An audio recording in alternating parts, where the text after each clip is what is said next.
Igihugu. Ikiganiro humura Burundi gica ku rubuga rwa RPA kuri www.rpa.bi. Humura Burundi.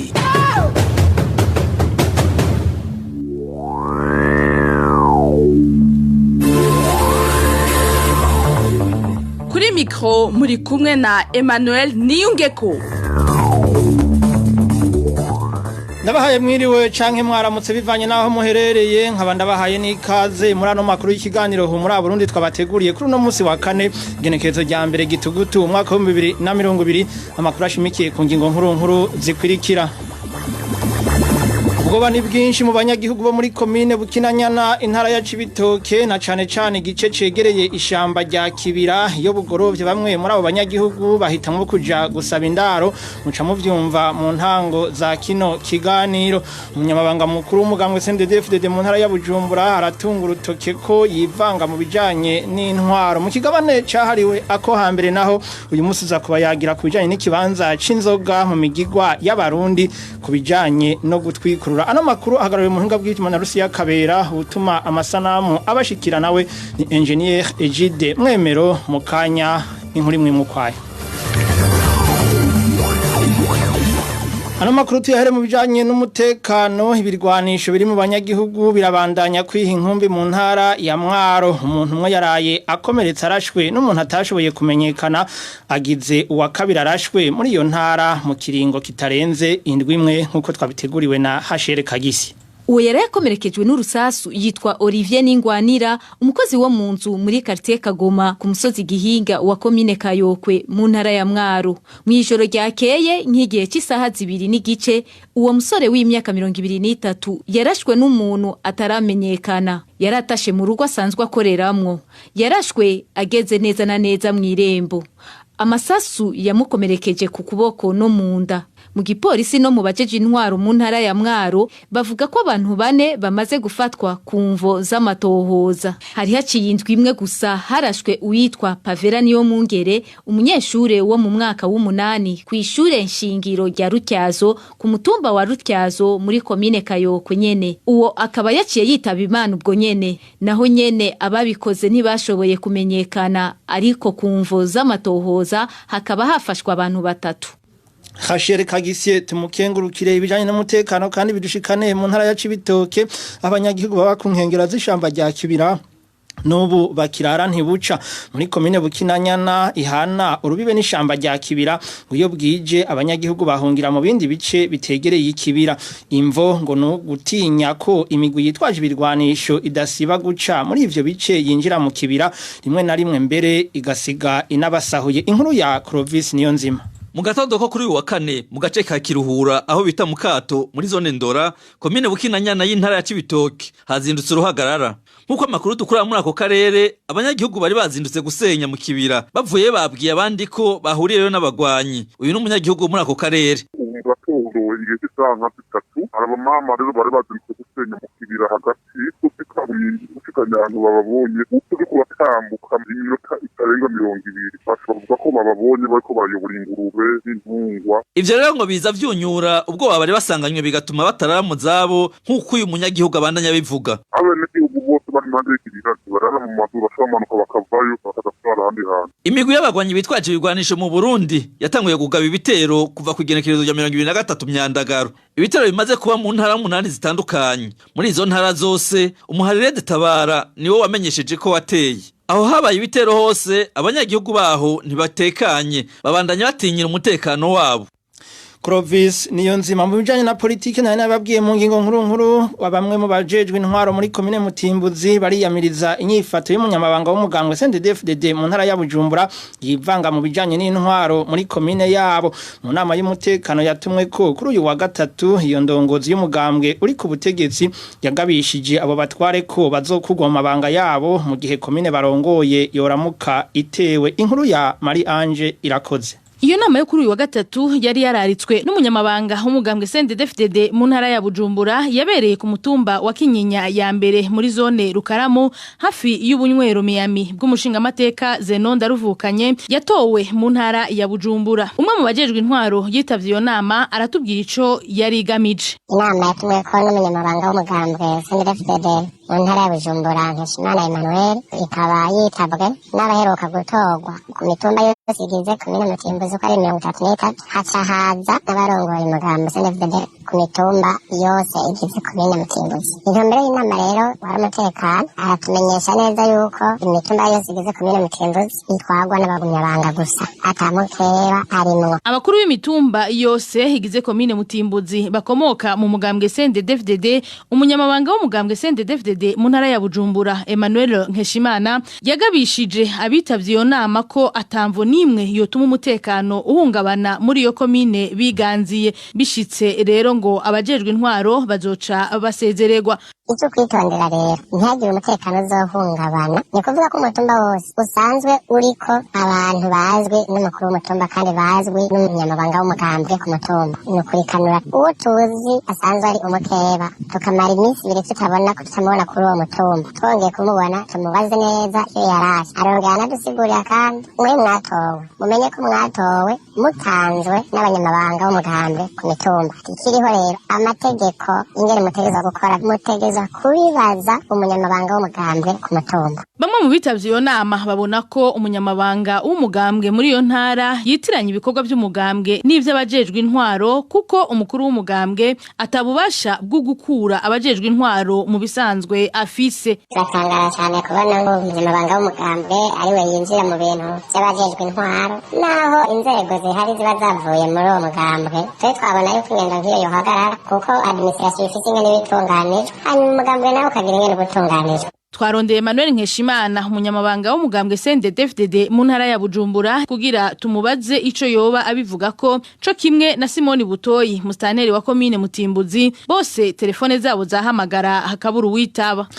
Mari Angela koze nabo nyene tumukengurukire mu bijanye n'ubutungane abapolisi batanu harimo intwazanga bimwe baraye baciriwe urubanza na sentare subiramwe imanza ya Ntahangwa aho yari ishashe imuramvya mu rubanza gw'ikibiriraho kuri uyu wa gatatu.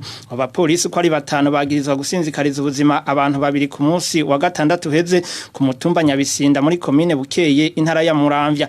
Umwe muri abo akaba yahavuye yitaba Imana. Intwazanga abo yahanishijwe umunyororo w'imyaka 20 batatu bahanishwa imyaka 15 wa nyuma ahanishwa imyaka 5. Begi nahi irihe Begu butungane burihe RPA yifatikanije n'abamenyesha makuru Agnes Ndirubusa, Christine Kamikazi, Terence Mozenzi na Egide Harerimana b'ikinyamakuru Iwacu. Bafunzwe kuva ku igenekerezo rya 22 Gitugutu mu mwaka wa 2019.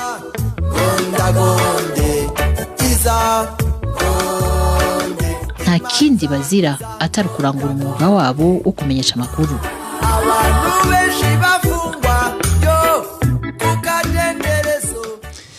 Bamwe mu barimyi bo mu ntara ya Cibitoke bashoreye ipampa mwishira hamwe Kojeriko baridogera abarongo iryo shira hamwe muri iyo ntara ko babankiye gutera ibitegwa mbumba rugo bimwe bimwe kandi babifitiye uburenganzira. Ni mu gihe iryo shira hamwe risanzwe rinabaheraniye agahembo kabo kameza abiri nkuru twateguriwe na Trésor niyo ngabo. Abarimyi b'ipampa bo mu ntara ya Cibitoke bavuga ko abarongo yishira hamwe Kojeriko muri iyo ntara bababujije gutera ibindi bitegwa atari pampa. Bamenyesha ko batabona uko bagiye kubaho kuko ibiharage n'inkore bahora bahatera vyabafasha kugaburira imiryango mu gihe barindiriye gutera ipampa. Twashaka tubanza dutere dukore hanyuma muhageze mu kwa mbere duce dushiramwo hagati mu ipamba batubujije sinzire ikizozutunga dukore twahora dushiramo kandi ariko twadufasha kubagara batubujije. Nkuko abo barimyi babandanya babimenyesha bari basanzwe batera ibindi bitegwa mbumba rugo imbere yuko abarongo iryo shira hamwe muri iyo ntara ya Cibitoke babibabuza. Niko twahora tubigenza mbere bataratubuza hanyuma rero barabiraba bavuze ngo dutere ipamba gusa imashini ngo zizoza zirandagure kandi koko bazobirandura. Abo barimyi bavuga rero ko bari mu kangaratete kuko gutera ivyo bitegwa kariko karusho bakuramwo narijya haheza amezi abiri barindiriye ko iryo shira hamwe ribaha agahembo k'ipampa bashoye. Trezor niyo ngabo kuri ivyo rero abarimyi b'ipampa ngo barekuriwe gutera mu mirima y'ipampa ibiharage vyonyene vyashikirijwe na Gustave Majambere umuyobozi mukuru w'ishira hamwe Kojeriko. Uyo mutegetsi asigura ko ibindi bitegwa vyo hava bibononera. Aha twomenyesha yuko atari biterwa mbumbarugo byose bibana n'ipampa ariko twari twababariye neza yuko nshobora kubemerera guterayo ibiharage ariko ibigori ntacyo twemeye kuko barima mu kw'icenda hanyuma mu kw'icumi bakaba bariko baratera. Urumva rero ibigori bateragiye mu kw'icumi bizoza kwera mu kwa kabiri. Natwe ipampa tuba twateye mu kw'icumi na kabiri. Murumva yuko twoca tubura turi. Ku batararonka udufaranga twabo bagurishije ipampa nabo Kojeriko ibemerera ko ayo mafaranga yabonetse n'ubunyene Gustave Majambere n'umuyobozi mukuru w'ishira hamwe Kojeriko. Twaragerageje kugira tureko tworonka ayo mahera yabo twarashoboye rero ejo nyuma y'umutaga kuronka amafaranga yo kuza guhemba abo barimyi nakanya rero heza cyane ko kubahumuriza yuko amafaranga yabo uno munsi nyene baza kuyaronka bose amafaranga twaronse arakwiye. Amajwi ya Gustave Majambere arongoye ishirahamwe Kojeriko tukaba tuyakesha radio Isanganiro.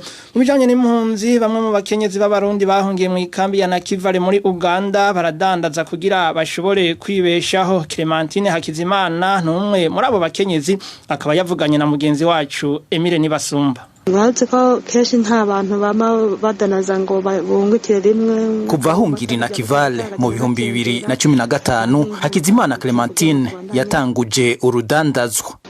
Dandaza ibintu nk'ibijumba, itomati, imyumbati, mbese ibintu by'indya byo tudandaza. Aradufasha mu muryango cyane cyane nk'atwe dufite nk'abana mu byambagwa no guhindura n'utundi tuntu bafungura mu rugo. Uwo mukenyezi w'imyaka 32 avuga ko yatanguje umutahe w'ibihumbi 100 vy'amashiringi yo muri Uganda araronka ayatari make ku munsi. Dushaka kudandaza nk'itomati tuvuge nk'uko twaranguye nk'ibiro nka 50-60 bashaka kudandaza nk'ibiro nka 30. Intambamyi Hakizimana Clementine afise n'umutahe muto agasaba amashira hamwe abishoboye kumufata mu mugongo. Umukenyezi ni kirumara n'inkingi y'umuryango umukenyezi ni warabuko agatunganya igihugu agafasha mu bikorwa by'iterambere. Mbeko nagutelefone ntiwitabe ariko ndakubita umugore uvuze uti nivyo nyene wumvise ariko ndakubita umugore yo urakubita umugore nta soni erega nakamara amaza ndamukubita nyene sigwanje ingumu imigere amakofi inkoni rimwe na rimwe n'imitwe nkamuvange. Gukubita umukenyezi mwubakanye namwe mu mabi menshi akorerwa abakenyezi mu ngo. Ubwo n'ubutumwa bw'iradio RPA ijwi ry'Abanyagihugu mu mugambi rusangi n'ishira hamwe ASD inkingi ushigikiwe n'ishira hamwe ADA. Amakuru y'ikiganiro ho muri Burundi mushobora kuyakurikira muciye kuri wezi 3 akaburungu RPA akaburungu BI kubifuza kwandika musaba kuyaronswa muciye ku muhora wa WhatsApp mwandika akamenyetso guteranya 49 151 amajana 294 16 amajana 348. Uyu rero ni wa mwanya wahariwe ikigabane ako hambere uyu munsi tukaba twashimye kubayagira kubijanye n'ikibanza c'inzoga mu migigwa y'abarundi mu bijanye no gutwikurura. Innocent Valentes ngira nkabo n'abatumire biwe heza batubwira uko vyagenda ku munsi wo gutwikurura n'inzoga kavukire zanyobwa kuri uyo munsi.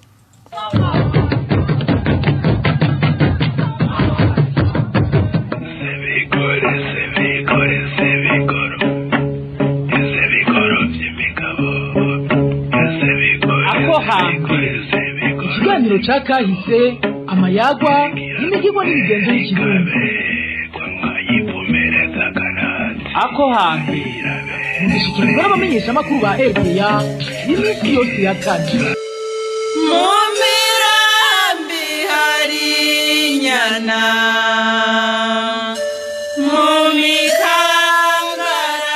Tuti bagenzi muri ko muratwumviriza ndabaramukije nongera ndabaha ikaze mu kigabane ako hambere cyo kuri uyu wa kane igenekerezo rya mbere Gitugutu 2020 nk'uko mubizi kino kigabane kibabwira ibijanye n'ingene abarundi baho hambere bari babayeho mu buzima bwabo bwa misi yose. Tuza kubandanya rero tubayagira kubijanye n'ikibanza c'inzoga mu migenzo y'ikirundi. Uyu munsi tukababwira kubijanye n'umugigwa wo gutwikurura. Tuza kuba turi kumwe n'abatumire babiri, umwe ni inararibonye mu bijanye n'akahise ku Burundi, umupfasoni Sibazuri Marie Louise na Nduwimana Luc Eric yize ibijanye n'akahise. Kino kiganiro mwagiteguriwe na Innocent Valentin Singira nkabo. Sangwa ikaze. ngo hari mirambi ya rwihisha na ruhehe ngo hariya mu mikenke ya ruhehe ngo hari nyana zabe. Umugigwa wo gutwikurura numwe mu migigwa ijanye n'ubugeni yamye ikurikizwa mu Burundi kandi nubikiriko. Uyo mugigwa akaba ari wo usa n'uwasozera umuhango wo kubaka. Uyo mugigwa rero wari ukomeye cyane kuko ari wo watuma vy'ukuri imiryango ibiri yasabiraniye yunga ubumwe, na cyane cyane iyo umukobwa yitwaye neza. Ariko rero uwo mugigwa wo gutwikurura wakogwa mu mico ibiri. Umutumire wacu Luc Eric Nduwimana aradusigurira ico uwo mugigwa wari umaze n'ingene wakogwa.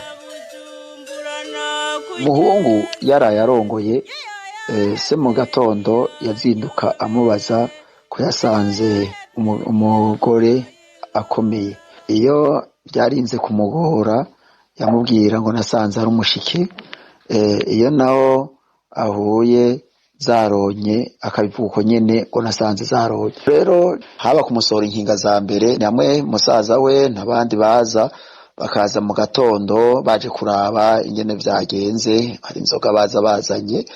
Nkinga za kabiri bazana naho inzoga zitari nke, bakaza baba baramenya amakuru ingene ameze, hanyuma bakaza gutwikurura umukobwa no kuvuga kumukura mu nkinga kugira ngo aje habona amenyere imirimo akore areke kuguma mu nzu.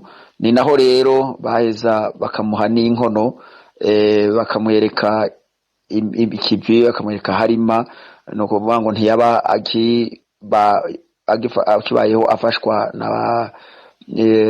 na bukwe go yamuba bugufinya, ariko nawe bamusuhuye. Aje kugenesha umukobwa wiwacu umwe karire kinyana twaje kugenesha. Mbega none uwo mugigwa wakogwa haheze igihe kingana gute habaye ubugeni? Insiguro baha uyo mugigwa yo yabari yihe? Aha umupfasoni Sibazuri Marie Louise araduha umuco. Ubugeni bwabaye batwikurura umugeni amaze nk'indwi imwe canke zibiri, mbere hari n'abanarindira nk'igihe umugeni yashise agaca asanga agiye mu kwezi amaze nk'imisi 2-3 ashitse, ntibamutwikurura, bararindira kuko gutwikurura n'umwanya baha abageni kugira babarike, nukuvuga babafate neza, babagaburire bicaye, nabo baronka umwanya wo kumenyerana, baronka umwanya wo gukundana, biha umwanya kumbure hazogera igihe umugeni bamutwikurura yasamye. Bamutwikurura yasamye, nico gituma ashobora gusanga rero rimwe na rimwe bashoboye no kumara n'ukwezi kuzima bataramutwikurura. Ibyo mugabo kandi byaca bituma uko bataramutwikurura umugeni ntiyagenda gukora kure, ntiyarengana ku irembo ngo agende. Urumva n'ivyo yakora ibikorwa vyo muhira, vyo mu kwanabukwa, agateka, agakubura, akaraba ibikorwa vyo mu rugo, ariko ntiyarenga ku irembo ngo agende mu bikorwa biruhisha, hariya kuja kurima, kuja kuvoma. Oya, wari uwo mwanya wiwe nawe ukwamikara. Niho bavuga ati umugeni baramwaritse, umugeni baramwarika kugira bamufate neza, abengerane. Hanyuma rero hamaze guhera nk'icyo gihe navuze ko byavana n'ingene umugeni ameze n'amagara afise nuko bashobora kuba bizera yuko ibintu biriko biragenda neza kumbure yoba yanasamye barashobora rero kumutwikurura inyuma y'indwi imwe indwi zibiri canke mbere n'ukwezi.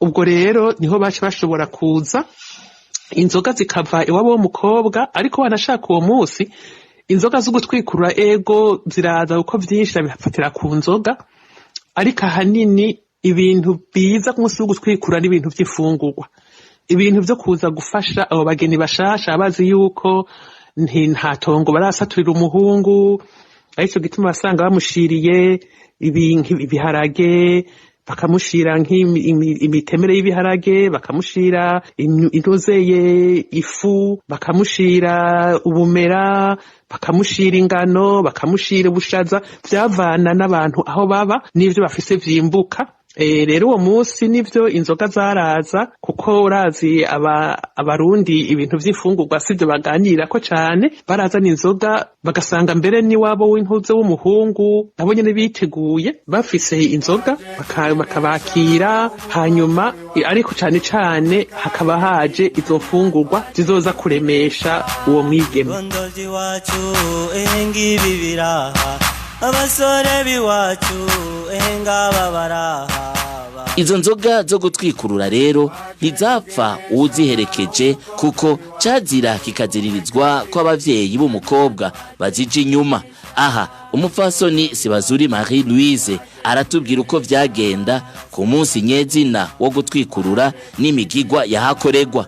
Inzoga zo gutwikurura y'abase w'umukobwa y'abana nyina wiwe nta numwe yaziherekeza, kuko ntibaba baragera mu rugo rw'umwana wabo. Kubw'ivyo rero n'abase b'umukobwa murumva ko nabo nyene bataziherekeza. Izo nzoga zaherekezwa n'umushinga ntahe yagiye guserukira se w'umukobwa, zigaherekezwa na bana senge w'umukobwa, bavyarawe aho bavukana, ndetse n'abavyeyi begereye cane se na nyina w'umukobwa.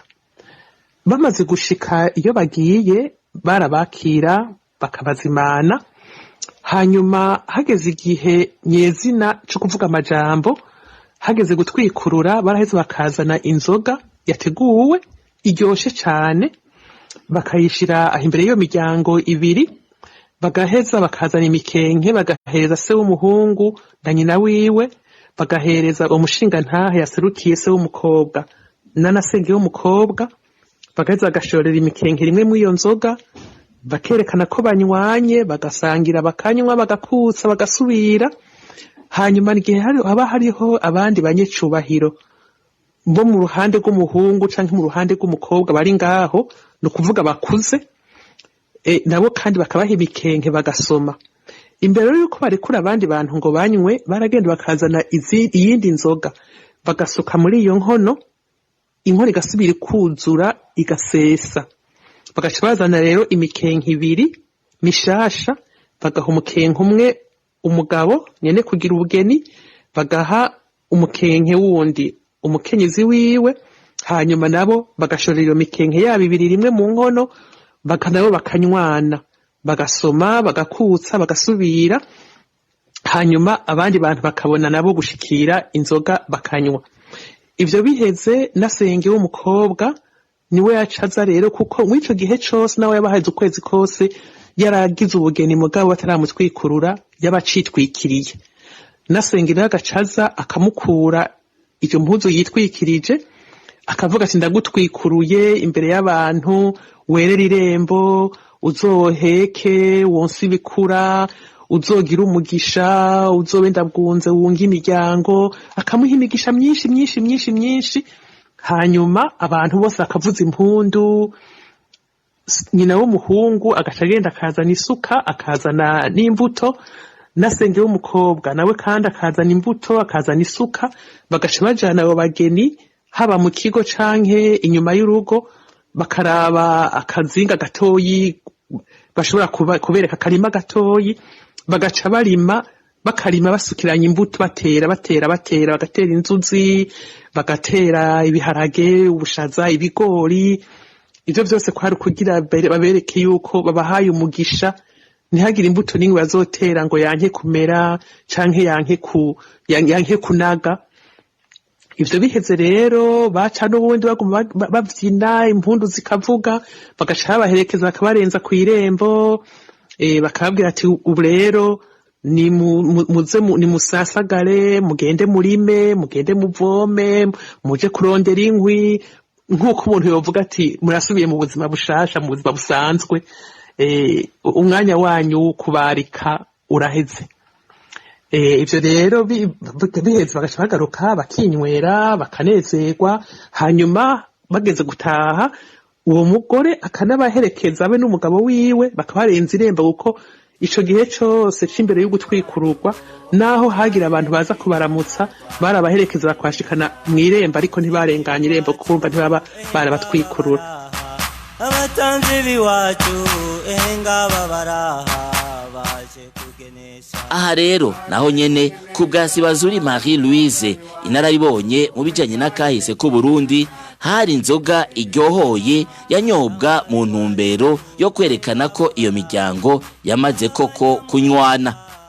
Naho uwo munsi wo gutwikurura haba hategekanijwe inzoga nyinshi kandi ziryoshe, inzoga batwikururirako igihe cose yaba ari inzoga y'indimano. Mvuze indimano kuko vyaravana n'ahantu hariho kenshi batwikuruza inzoga y'impeke, ariko aho badafise amasaka baca babikora ku nzoga y'uburo. Iyo nzoga rero yaba ari inzoga benze bitonze cane bakayigira inovu hanyuma bakayambiza ubuki kandi bakayireka igasha neza. Yaba ari inzoga rero iryoshe cane nico gituma ari iyo nzoga bacakoresha kuri uwo muhango. Iyo nzoga yari inzoga yo gutwikurura ariko baranayita kandi ko ari inzoga y'ivyeru canke inzoga yo gusukiranya ivyeru kuko ni inzoga bahurirako iyo miryango yose uko ari ibiri, umuryango w'umuhungu n'umuryango w'umukobwa bakanywana, hanyuma n'umuhungu n'umukobwa nukuvuga uwo mugabo n'uwo mugore bashasha nabo kandi bakanywana bagahuza imikenke nk'uko basukiranije imbuto.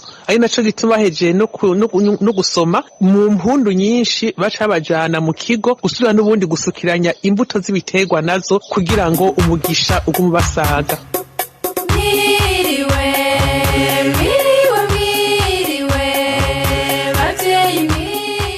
Murahejeje kumva uko umugigwa wo gutwikurura wagenda. Imisi vyasaba kugira ngo umugeni bamuvane mu nkinga n'igituma barindira ico gihe cose, ariko hari ingendo nshasha isigaye yibonekeza aho usanga uwo mugigwa ukorwa ku munsi nyene w'ubugeni. Mbega none ivyo vyoba vyerekana itituka ry'imigenzo y'ikirundi canke ukutamenya? Naha nyene umupfasoni Sibazuri Marie Louise aratanga umuco aho mbere anakebura ababikora kuko ngo mu mico y'ikirundi bisa no gukura agashambara umugeni. Gutwikurura mu kirundi ni umwe mu migirwa yari ikomeye cyane yaranga ubugeni. Ndabivuze muri kahise si kuvuga yuko ubu batagitwikurura. Uwo mugirwa n'ubu uracabaho ariko mu bugeni bumwe na cane ubu bugeni bw'abantu bifise abantu bavango bagize imanza za kijambere, uwo mugirwa usanga harimwo ikintu kinini c'umuco cacitse. Aho ni nkaryari ni nkajya musanga hariho ubugeni baca bafata aho nyene bahejeje gutangira inzoga z'ubukwe, aho bahejeje kuzimanira abantu ukabona barikabaganije ngo naho bagira batwikurure. Bagira twikurura umugeni atarara mu nzu we n'umunsi n'umwe, batwikurura umugeni akiri sugi. Mu migenzo y'ikirundi ivyo bintu ntibivugwa, ntibinabaho, ntibinasiguritse kuko ubundi umugabo niwe atwikurura umugore wiwe mu gihe amuciye ince, hanyuma mugabo ku mugaragaro ndetse haramaze no kugenda za nzoga z'imikenke ziza kuvuga ko ibintu vyagenze neza, barahaye umugeni umwanya wo kuja mu rugo akabanza akamenyera gatoyi akaba ariho batwikurura. Canke data naho vyoramuka binagoranye nk'ubu unyu usanga hari abantu baje bavuye kure bakagenda kugira ubugeni bw'uwabo ahategereye imuhira kugira ngo binyaruke bagafuma munamutwikurura n'imiburiburi bukeye ariko yaraye mu nzu. Umugabo gutwikurura umugeni atararara mu nzu, umugeni acitwa ko ari sugi, ni ibintu ibintu bitumvikana nta muco uba ukirimwo ni nk'uko uvugiye mu bantu ku mugaragaro ati umukobwa wacu nakaye ntiyarakira isugi nta gituma umuntu wenda kumurindiriza ngo bazomutwikurure n'umugenzo gusa tugire mugabo atakanovera ugifise. no kuri kano kagohe duce dusozera ikigabana ko hambere cy'uyu munsi twizere ko mwahungukiye ibitari bike. Ndashimiye bano batumire bacu bigoye bakadufasha kuremesha kino kiganiro. Nshimire na mwebwe mwese maduteza abiri kuri mikro mwari kumwe na Innocent Valentin Singira nkabo naho ubutaha. Turatanze mwiriwe nivuye mu muryango mwiriwe neza. Cyari ikiganiro ako hambere imigenzo amayago n'imihigo yabo hambere tubiraga abana ako hambere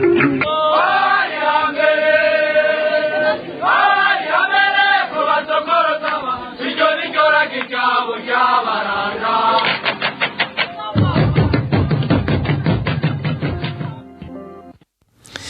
Tumushimire mugenzi wacu Innocent Valentin Singira nkabo n'abatumire biwe bikigabane ako hambere. Hari naco mbere duciye dusozerera ko amakuru y'ikiganiro ho muri Burundi twari twabateguriye kuri uno munsi wa kane genekerezo rya mbere Gitugutu umwaka wa 2020. Nkengurukire mwebwe mwafashe akanya ko kuyakwirikira bagenzanje b'uruganda rwa RPA bafashije kuyatororokanya gushikaho mu yumva nabo nyene ndabashimiye. Ntibagiye kandi Rusiya Kabera hamwe na engineer Egide Mwemero bari bayihagarariye mu buhinga bw'ivyuma. Emmanuel NIYUNGEKO mwari kumwe kuri micro ndabasezeye ndabifuriza kuroranirwa mu byanyu no mu banyu no kugira umugisha muri uku kwezi kwa Gitugutu twatanguye uri uyu munsi.